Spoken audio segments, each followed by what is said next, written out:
want to start with a moment frozen in time. What if I told you that every photograph you've ever seen has been talking to you? Not so much in words, but in signals. Subtle, powerful, invisible. Photography doesn't just capture the moment, it captures the mind. It speaks directly to the unconscious. I learned that the first time I took a photo of this roller skates, found them in an abandoned homestead down a dirt road in the middle of nowhere. Dusty, discarded, left behind by someone I'll never meet. Most would call that nostalgia, but the mind, it calls it something else. Memory, loss, identity, and even belonging. And that all comes from us, our experiences, our stories, and even more than that, our emotional archive. I realized something, that the image taken is only half the story. The other half lives within the viewer. For me, photography has never really been about just composition or exposure or even the camera gear I use. It's always been about connection. The connection with my subjects, the connection with my audience, and the connection between what I may not be able to say with words, I can express with the images that I take and that I share. For example, years ago, I was a photojournalist. I was covering a wildfire in New Harmony, Utah. Some of you might know this story. I was sitting in my truck down a dirt road, listening to the radio chatter over the scanner as flames pushed towards a home down the hill. I heard the roar before I saw it, and the next thing you know, a tanker plane flew over the ridge and dropped a blanket of red retardant in front of this home, ultimately saving that home. I had time to take one frame, one moment, that moment right here. And the next morning, that image was on the front pages of newspapers across Utah. And I have to believe that when people were looking at that photo, they weren't really reacting to the fire per se. They were more reacting to relief, danger, fear, and hope all at once. And I learned something in that moment, that people don't really react to, images don't document emotion, they generate it. Did you know that we decide how we feel about an image within 2/100ths of a second? 2/100ths of a second, faster than you can blink. That moment pulled me into the world of photopsychology, the study of how images shape human emotion, perception, and behavior. And that matters whether you've held a camera in your hand or not. We're living in an endless feed of images shaping our behavior without our consent. But the search for meaning in imagery, it isn't new.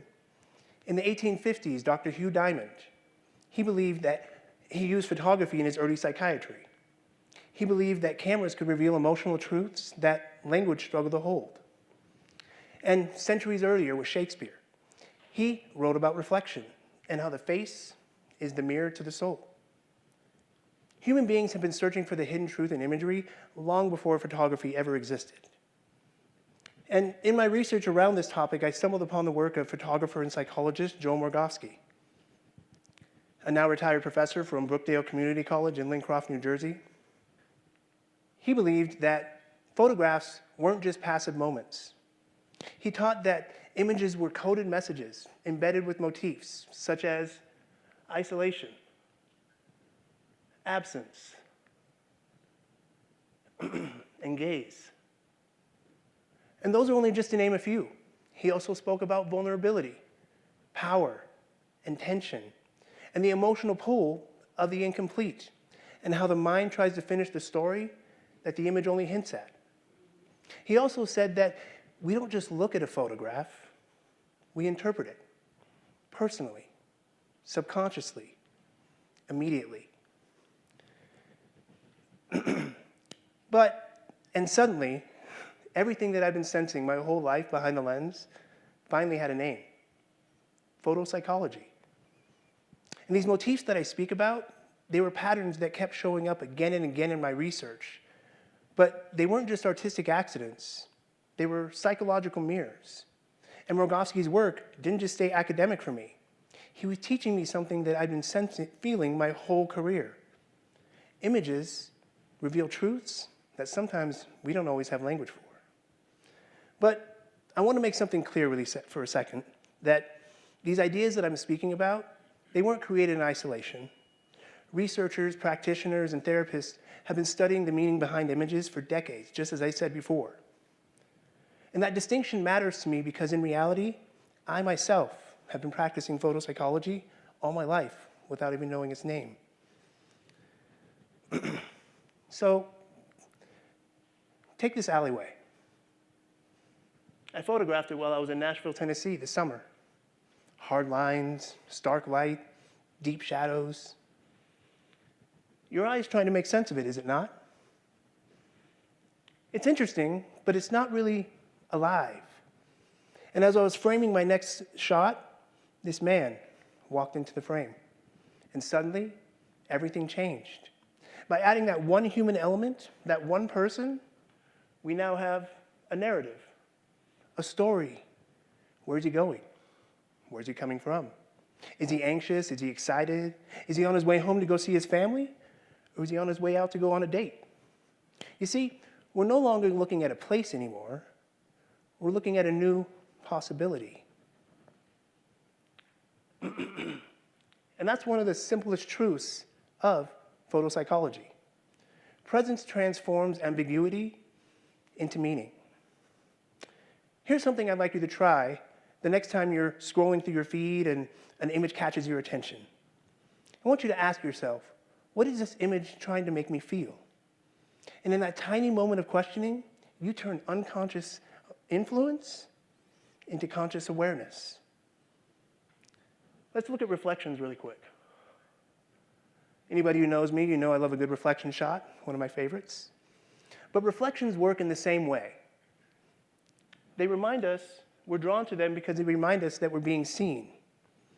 We don't just see an image, we see ourselves seeing it. That's awareness. That's identity. That's consciousness. I was once photographing a model who didn't see herself the way the world did. Her confidence was low, and sadly her self-image was a little lower. So before the photo shoot, I told her that I don't want to photograph you the way you see yourself. I want to photograph you the way the world sees you. And that's amazing.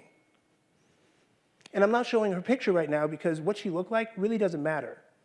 What matters is how she felt about herself afterwards.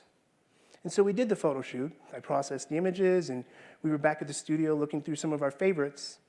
And she paused, and she whispered, "That's not me, is it?" And I had to tell her, absolutely, it is. And she didn't start crying in that moment, but something shifted in her for the better. And that's photopsychology too. Images can reshape identity.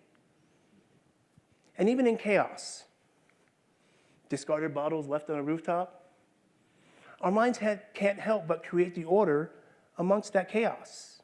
We assign emotions to objects that have none. We read stories into someone else's mess. A turned over microwave, beer bottles, a pink stuffed elephant laid on its side, and pickleballs laying exactly where they landed, where someone hit them off the roof that I was photographing from. None of these objects have any meaning, but the viewer gives them meaning. We project our own assumptions, emotions, and stories onto still life. That's the quiet psychology of imagery. Now, let's zoom out for a second to the world we're living in now in 2026. AI. Billions of images are created every single day. Scroll, swipe, like, repeat. We've never been more surrounded with images than we are in this day and age. But yet, in the same notion, we've never been more disconnected from what they mean. We teach about media literacy, and we also teach about emotional intelligence. But rarely do we talk about that space between, and that's visual psychology. And with AI-generated images, this conversation becomes even more urgent. With AI, you can create a beautiful image in an instant with a simple prompt. But intentional images, ones created with emotional congruence and psychological clarity, those are rare. AI can replicate beauty, but it cannot replicate intent. It can render light, but not empathy.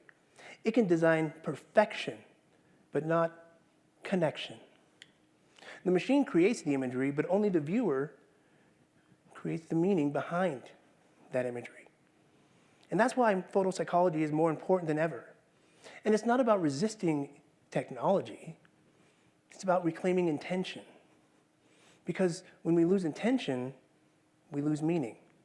And when we lose meaning, we start scrolling and we stop seeing. These ideas have brought me to what I work with now in my study, in my work, and with my clients and my subjects, what I call visual equity and visual acuity.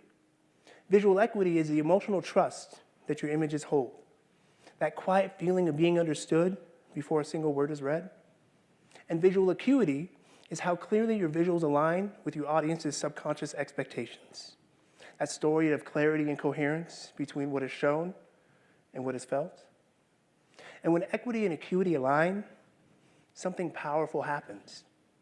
People stop consuming your image and they start connecting with it. Let's look at this glass real quick. A study in color theory. It's a glass. It's not too complicated, but because of the emotionality of color theory, it's saying way more than we realize. It's calming, yet poignant, graduated light leading into each other, allowing for the emotions to converge, just as the colors do. But yet, our brain tries to stabilize it, to make sense of what it's seeing. Your mind fills the gaps before you consciously realize what you're looking at. This is perception. Every image is an invitation. For example, this woman walking away in the warm light. We don't know her story, but the image invites us into one. Longing, distance, peace, solitude, whatever we bring to it. And every image asks the same quiet question. Do you see me? Do you feel what I felt? And in that moment of recognition, that's what makes us human. That's what I've been chasing for the 40 years of being behind the lens. It's not accolades. It's not perfection. It's always been the pursuit of connection. Because seeing isn't passive. Seeing is participation. The skates at the beginning and the woman at the end, they show us that images don't just show life, they speak it. Photography really has shaped who I am as a person. I remember walking around with this camera and pointing it at my family members. And even back then, I was still getting connection. So in essence, photography has taught me about light, but more than that, it's taught me about humanity. I often tell people that my life has been a constant dance with light. Sometimes she leads, sometimes I do, but most of the time she does. And when I'm working with people, my clients, my subjects, or the random stranger that's willing to trust me for that brief moment that we're together, I often end the photo shoot by saying, I was aiming for your face, but I was really shooting for your heart. Because a good photograph doesn't show you what you look like, it reflects how you feel. And sometimes, how you didn't know you felt at all. That's what I've been chasing for 40 years. Not the perfect image, but the moment that someone feels seen. So here's what I hope happens for you tomorrow.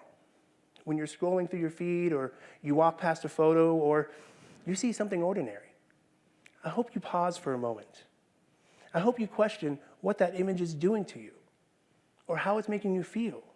And even more than that, what are you bringing to it? Because when we start seeing images differently, we start seeing ourselves differently. And in a world of infinite content, the most powerful image is the one you walk into and you never want to leave. Thank you.